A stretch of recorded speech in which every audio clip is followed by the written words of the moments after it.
23 سنة حتى يرون المنتخب يفوز بمباراته أمام فريق الكوت ديفوار. اليوم كان يكفي التعادل صحيح، ولكن في نهاية المطاف اليوم الفوز أعطى بعدا آخرا للمشاركة المغربية في كأس إفريقيا. هذا البعد بالطبع الذي جعل المنتخب المغربي يكون ضمن الثمانية الذين سيتنافسون من أجل لقب إفريقي.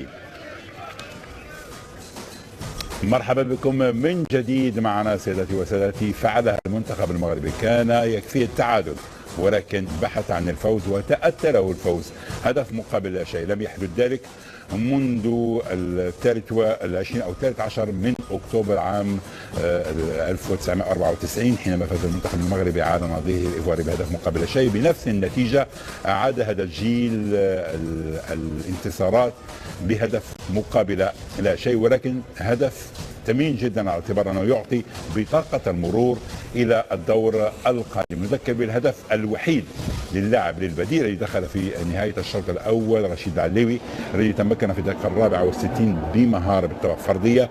هنا يتمكن من اخذ الكره، ينتظرها، سيمرر، يرى بان الحارس متقدم، يسددها ويرفعها بذكاء شديد. روما اجمل اهداف هذه البطولة الإفريقية في الدورة 31. فرحة الجماهير المغربية في كل ربوع المملكة. وبالطبع في المباراة الأخرى هذا المنتخب الحصان الأسود الكونغو الديمقراطية يلتهم منتخب المنتخب التوغو بثلاث أهداف مقابل هدف واحد. هدف كامانانجا في الدقيقة 29 بتمريرة من بيمبا، ثم بعد ذلك في الشوط الثاني في الدقيقة 54 موبيلي يتمكن من إحراز الهدف بعد انفراده بالحارس.